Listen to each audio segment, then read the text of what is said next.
El 15 de marzo de 2024, un equipo de instalación de paneles solares en el desierto de Mojave hizo un descubrimiento que helaría la sangre. A 47 millas al norte de Las Vegas, enterrado bajo 14 pies de arena, encontraron un Cadillac Eldorado bordo de 1985. El vehículo llevaba 37 años desaparecido. En el asiento del conductor, los restos de un hombre aún vestido con un traje de $1,000, un Rolex de oro todavía en su muñeca, y en el maletero, algo que los investigadores jamás esperaban encontrar: $500,000 en billetes deteriorados. Según los investigadores, alguien definitivamente no quería que Ricardo Mendoza fuera encontrado nunca. Keshif Ani, Marcus Johnson, un técnico de instalación solar de 34 años, había trabajado en el desierto durante más de una década, pero nunca había visto nada como esto. Eran las 9:15 de la mañana cuando su excavadora golpeó algo metálico a 14 pies bajo la superficie. Pensé que era una roca o basura vieja, recuerda Marcus en una entrevista. Pero cuando limpié la arena, vi pintura bordo brillante. Mi corazón comenzó a latir rápido. Marcus detuvo la máquina inmediatamente y llamó a su supervisor, quien contactó al departamento del sheriff del condado de Clark. Para las 11 de la mañana, el área estaba acordonada con cinta amarilla de escena del crimen. 6 oficiales, 3 vehículos del sheriff y un equipo forense completo llegaron al lugar. El detective James Morrison, un veterano de 28 años en casos de personas desaparecidas, fue el primero en acercarse al vehículo parcialmente desenterrado. La arena había preservado partes del auto sorprendentemente bien, explica Morrison. Pero lo más impactante fue cuando miramos a través de la ventana del conductor. Había un esqueleto en posición sentada, las manos aún en el volante, como si hubiera estado conduciendo hasta el último momento. El Cadillac Eldorado era inconfundible. Color bordo metálico, jantes de oro personalizados, interior de cuero color crema. Cuando corrieron las placas, el sistema mostró un registro que había estado inactivo desde 1987. Ricardo Mendoza Vargas, reportado desaparecido el 23 de febrero de 1987. El equipo forense trabajó durante 7 horas para extraer el vehículo. Usaron grúas industriales y removieron cuidadosamente toneladas de arena. Cuando finalmente levantaron el Cadillac, agua y arena cayeron de cada grieta. El auto pesaba casi el doble de su peso original debido a los años de acumulación. Lo más extraño, dice Morrison, es que el auto estaba perfectamente recto, enterrado verticalmente con la nariz hacia abajo, como si alguien lo hubiera empujado a un hoyo profundo y luego lo cubrió meticulosamente. Kayib Kishinin y Kayesi. Ricardo Mendoza. Vargas tenía 42 años cuando desapareció, pero su vida había sido todo menos ordinaria. Nacido en Guadalajara, México, en 1945, Ricardo llegó a Las Vegas en 1972 con solo $3,000 en el bolsillo y un sueño imposible: convertirse en alguien importante en la capital del entretenimiento mundial. Y lo logró. Para 1980, Ricardo era dueño de 3 casinos pequeños en el Strip de Las Vegas y tenía participaciones en al menos 5 propiedades inmobiliarias de alto valor en Nevada. Su patrimonio neto estimado en 1987 era de aproximadamente $8 millones, una fortuna considerable para la época. Ricardo era magnético, recuerda Isabella Moretti, quien fue su secretaria personal durante 6 años. Entraba a una habitación y todos volteaban. Usaba trajes italianos hechos a medida, zapatos de cuero importados y ese Rolex de oro que nunca se quitaba. Pero lo que más impresionaba era su generosidad. Una vez vi cómo dejó una propina de $1000 a una mesera que le sirvió café. Pero Ricardo tenía secretos. Cada 2 semanas, exactamente cada 2 semanas, desaparecía por 2 días completos. No contestaba llamadas, no iba a la oficina, simplemente se esfumaba. Su secretaria descubrió por accidente, revisando su agenda, que estos viajes no aparecían registrados en ningún lado. Una vez le pregunté directamente, dice Isabela. Me miró con esos ojos oscuros y solo dijo, negocios privados, bella. Nunca volvió a mencionar el tema y yo aprendí a no preguntar. Ricardo estaba comprometido con Valentina Rossi, una bailarina italiana de 28 años que trabajaba en uno de los shows del strip. Se habían conocido en 1984 en el Caesars Palace y, según amigos cercanos, estaban profundamente enamorados. Planeaban casarse en junio de 1987 en una ceremonia privada en Italia. Ricardo me trataba como una reina, dice Valentina, ahora de 65 años, en una entrevista desde su casa en Roma. Me compraba joyas, vestidos de diseñador. Me llevaba a París cada 3 meses. Pero había una parte de él que nunca conocí. Tenía llamadas telefónicas en la madrugada que tomaba en otra habitación. A veces llegaba a casa con las manos sucias de tierra, lo cual era extraño para alguien que trabajaba en casinos. Michael Mickey Torres, amigo de Ricardo y propietario de un club nocturno en Las Vegas, ofrece una perspectiva diferente. Ricardo jugaba en las grandes ligas, si entiendes lo que quiero decir, explica Mickey con cautela. En Las Vegas de los años 80, no podías tener 3 casinos sin tener conexiones. Conexiones con las familias del Este, conexiones con gente de México, conexiones que te mantenían seguro pero también atrapado. El origen de la fortuna de Ricardo siempre fue motivo de especulación. Oficialmente ganó su primer capital invirtiendo en bienes raíces en el momento justo antes del boom de Las Vegas en los 70. Pero había rumores persistentes sobre otras fuentes de ingresos. Lavado de dinero para cárteles mexicanos, negocios con la familia Gambino de Nueva York, incluso tráfico de armas. Lo que sé, continúa Mickey, es que en enero de 1987 algo cambió. Ricardo estaba nervioso. Miraba constantemente sobre su hombro. Me dijo una noche, bebiendo whisky en mi club, Mickey, si algo me pasa, cuida de Valentina. Le pregunté qué quería decir, pero solo sacudió la cabeza. La última semana de vida conocida de Ricardo estuvo marcada por comportamientos extraños. El 16 de febrero de 1987, retiró $750,000 en efectivo de 3 cuentas bancarias diferentes. Isabella recuerda que llegó a la oficina con 3 maletines de cuero negro. Nunca había visto tanto dinero, dice Isabella. Le pregunté si todo estaba bien, y él solo sonrió. Pero era una sonrisa triste. Dijo, a veces, bella, el dinero es la única manera de resolver problemas. 2 días después, Ricardo compró un boleto de avión de ida a Ciudad de México, programado para el 25 de febrero. No se lo dijo a Valentina, quien descubrió el boleto por accidente en su chaqueta. Cuando lo confrontó, Ricardo le prometió que era solo un viaje de negocios corto y que estaría de vuelta para celebrar su cumpleaños el 28 de febrero. Me mintió mirándome directamente a los ojos, recuerda Valentina con lágrimas.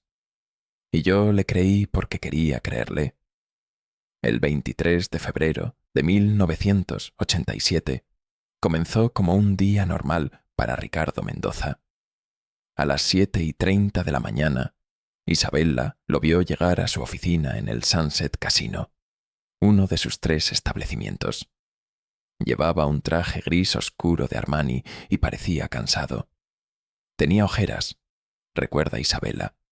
Le ofrecí café y aceptó 3 tazas, lo cual era inusual. Normalmente solo tomaba una. Pasó toda la mañana al teléfono con la puerta cerrada. Podía escuchar su voz, a veces en español, a veces en inglés, pero siempre en tono bajo y urgente. A las 11:15 de la mañana, Ricardo recibió una visita inesperada. 2 hombres en trajes negros, uno con acento del este de Estados Unidos, el otro claramente mexicano, entraron sin anunciarse. Isabella intentó detenerlos, pero Ricardo abrió su puerta y los dejó pasar.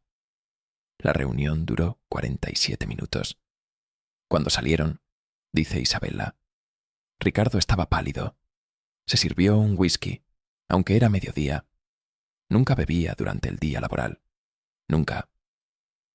A las 2:30 de la tarde, Ricardo salió de la oficina diciéndole a Isabella que tenía reuniones fuera y que no regresaría ese día. Me dio un abrazo, recuerda Isabella, lo cual era extraño porque Ricardo, aunque amable, no era físicamente afectuoso con los empleados. Me dijo, has sido una secretaria maravillosa, Isabella. No lo olvides.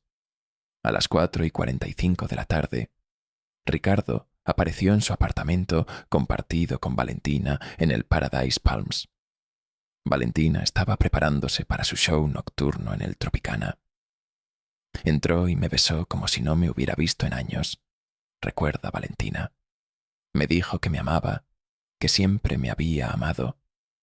Luego fue al dormitorio y lo escuché moviendo cosas. Cuando entré, estaba metiendo fajos de dinero en un maletín de cuero. Le pregunté qué estaba haciendo y solo dijo, seguros, amore mío, solo seguros. A las 6:15 de la tarde, Ricardo dejó a Valentina en el Tropicana. Fue la última vez que ella lo vio con vida. Me besó en la frente, dice Valentina, y susurró, pase lo que pase, recuerda que esto fue por nosotros. No entendí lo que quería decir. Debería haberle preguntado. Debería haberme bajado de ese auto. A las 7:45 de la noche, Ricardo llegó a Liquid, un club nocturno exclusivo en el Strip. El valet, Tommy Chen, recuerda haberlo visto claramente. El señor Mendoza siempre me daba propinas de $100, dice Tommy. Esa noche me dio 500 y me dijo, cuida bien mi auto, Tommy. Es especial para mí. El Cadillac bordo brillaba bajo las luces del club. Era hermoso.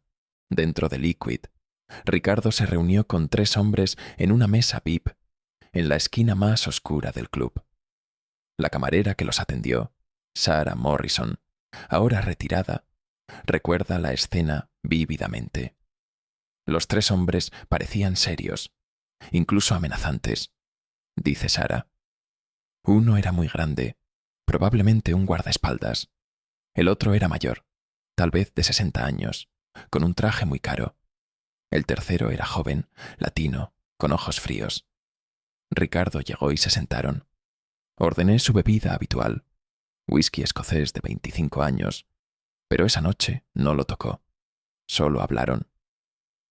La reunión duró hasta las 9:22 de la noche.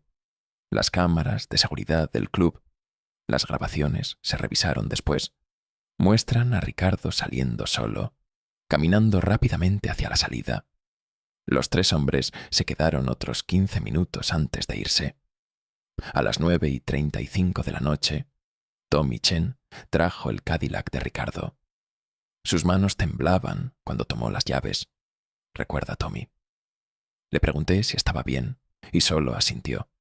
Entró al auto, miró hacia el club por última vez y se fue. Esa fue la última vez que alguien vio a Ricardo Mendoza Vargas con vida. Un empleado de gasolinera en North Las Vegas, cerca de la salida hacia el desierto, recuerda haber visto un Cadillac bordo alrededor de las 10:15 de la noche. Llenó el tanque, pagó en efectivo y se dirigió hacia la Highway 95 Norte. Parecía tener prisa. dice el empleado, George Martínez. A las 11 de la noche, Valentina terminó su show y llamó a Ricardo. No contestó. Llamó 6 veces más esa noche. Todas las llamadas fueron directamente al buzón de voz. A las 7 de la mañana del 24 de febrero, cuando Ricardo no regresó a casa, Valentina llamó a Isabela. Ninguna sabía dónde estaba. A las 2 de la tarde, oficialmente preocupadas, fueron juntas a reportar su desaparición al Departamento de Policía Metropolitana de Las Vegas. El oficial que tomó el reporte parecía aburrido.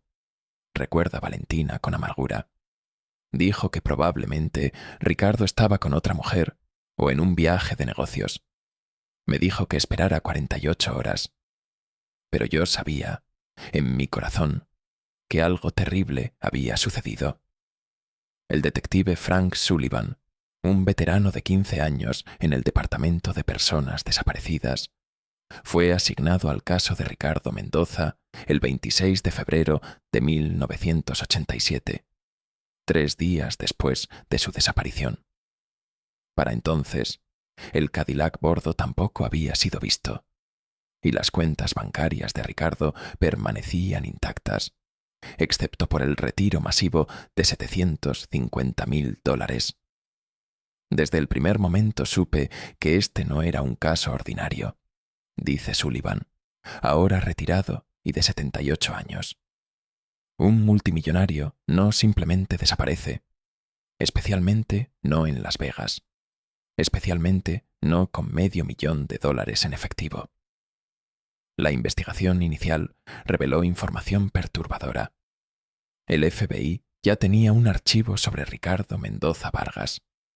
Había estado bajo vigilancia intermitente desde 1983 debido a sospechas de lavado de dinero para el cártel de Guadalajara.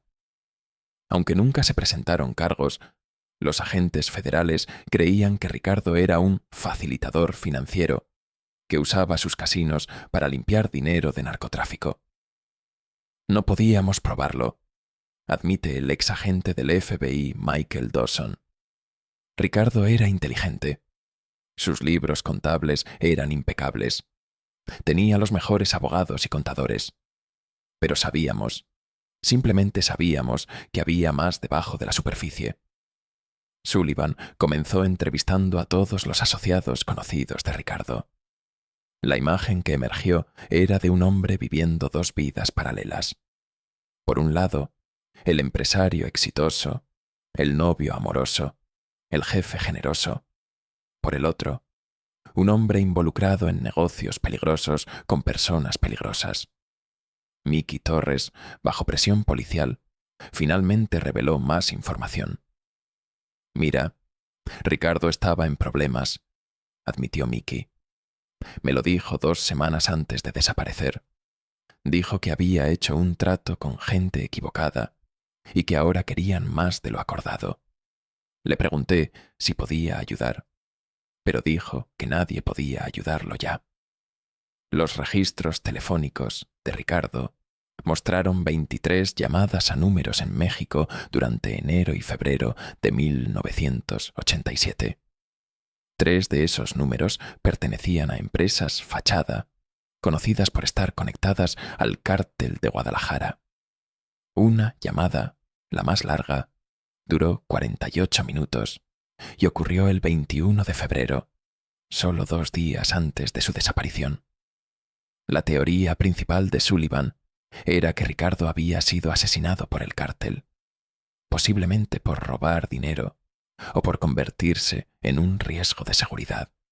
El boleto a Ciudad de México sugería que Ricardo planeaba huir, pero nunca llegó al aeropuerto. Revisamos todas las salidas de Las Vegas esa noche, explica Sullivan. El aeropuerto, las estaciones de autobuses, los puntos de control fronterizos. Nada. Es como si Ricardo Mendoza se hubiera evaporado en el desierto. Y su Cadillac, con él. La investigación de Valentina fue particularmente dolorosa. Los detectives descubrieron que Ricardo tenía $250,000 en una cuenta a nombre de ella que Valentina desconocía. También encontraron una carta sin enviar en la oficina de Ricardo, fechada el 20 de febrero de 1987. «Mi amor», decía la carta, «si estás leyendo esto, significa que no volveré. El dinero es tuyo. Vete de Las Vegas. Comienza una nueva vida. Nunca mires atrás. Los errores que cometí son míos, no tuyos. Te amaré más allá de esta vida. Tuyo eternamente, Ricardo». Valentina nunca recibió esa carta hasta 2 meses después, cuando la policía se la entregó como parte de sus pertenencias. El FBI intensificó su investigación, enfocándose en los 3 hombres que se reunieron con Ricardo en Liquid la noche de su desaparición. A través del reconocimiento facial y las declaraciones de testigos, identificaron a 2 de ellos: Anthony Big Tony Marconi, un asociado de la familia criminal Gambino con conexiones en Las Vegas, y Julio Ramírez, sospechoso de ser un sicario del cártel de Guadalajara. «Interrogamos a ambos», dice el agente Dawson. Big Tony tenía una coartada sólida para después de las 10 de la noche esa noche. Ramírez desapareció. Literalmente desapareció. Nunca lo encontramos, lo cual, francamente, era una respuesta en sí misma. Los investigadores inspeccionaron el desierto durante semanas. Helicópteros con cámaras infrarrojas volaron sobre miles de acres. Equipos de búsqueda a pie revisaron áreas donde alguien podría haber ocultado un cuerpo o un vehículo. Nada. Para abril de 1987, el caso estaba frío. Ricardo Mendoza Vargas y su Cadillac El Dorado Bordo habían desaparecido sin dejar rastro. El caso permaneció oficialmente abierto, pero inactivo durante 37 años. Lo que me persiguió, dice Sullivan, fue el conocimiento de que Ricardo sabía que iba a morir. Esa carta, el dinero para Valentina, las despedidas. Él sabía, y aún así fue. ¿Por qué? ¿Por qué no simplemente huyó? La respuesta, pensaba Sullivan, estaba enterrada en algún lugar del desierto. Y tenía razón. Cuando el equipo forense de 2024 abrió el Cadillac El Dorado después de 37 años, encontraron más que solo los restos de Ricardo Mendoza. Encontraron evidencia de lo que realmente sucedió esa noche de febrero de 1987. El análisis forense del esqueleto confirmó la identidad de Ricardo a través de registros dentales. La causa de muerte fue un traumatismo craneal masivo. El cráneo mostraba fracturas consistentes con múltiples golpes de un objeto contundente. Ricardo había sido asesinado antes de que el auto fuera enterrado.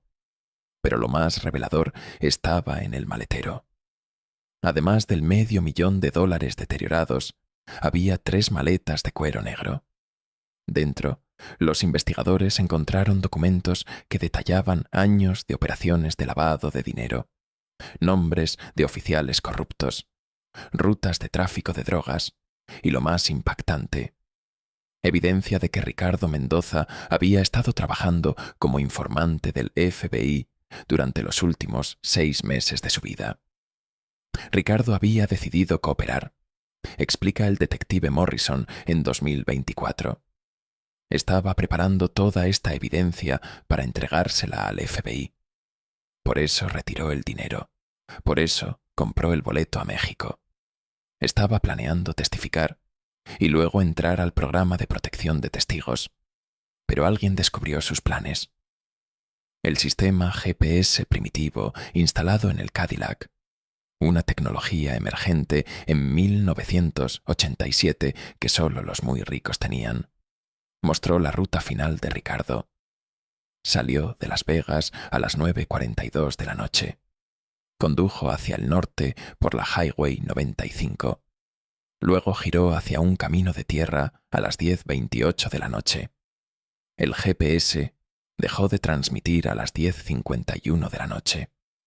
Las marcas en el auto indicaban que había sido empujado a un hoyo preexistente, probablemente una vieja operación minera abandonada, usando maquinaria pesada.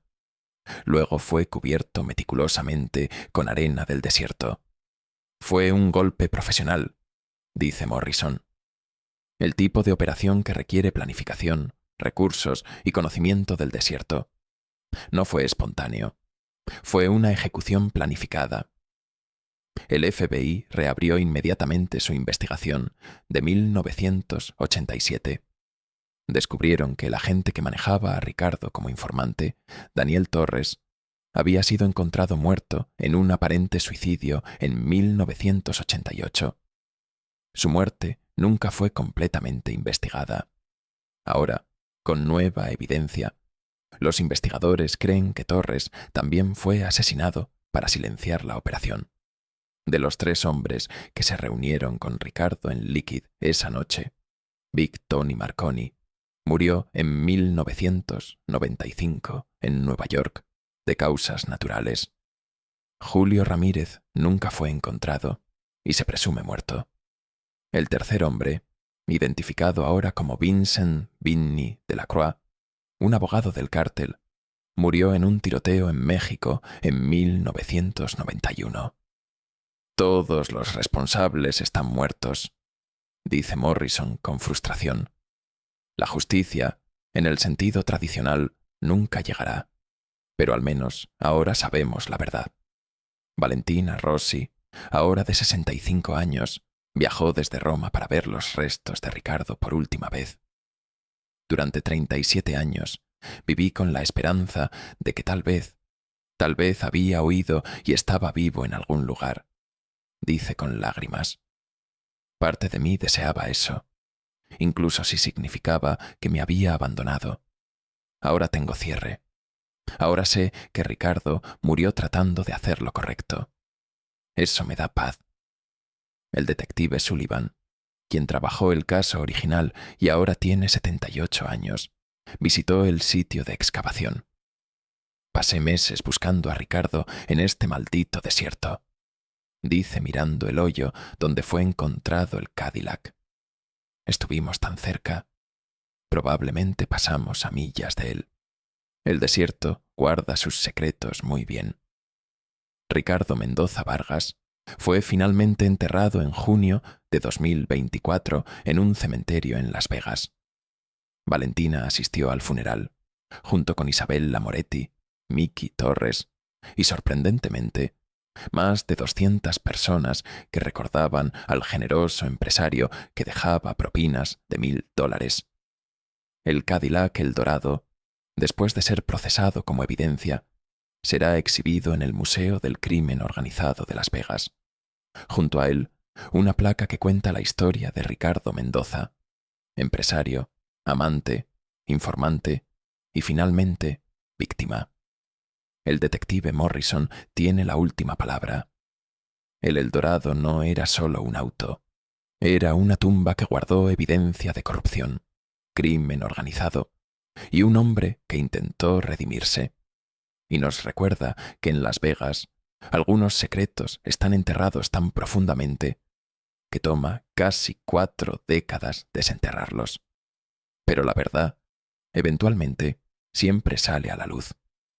Los $500,000 encontrados en el maletero fueron entregados a Valentina como única heredera legal de Ricardo.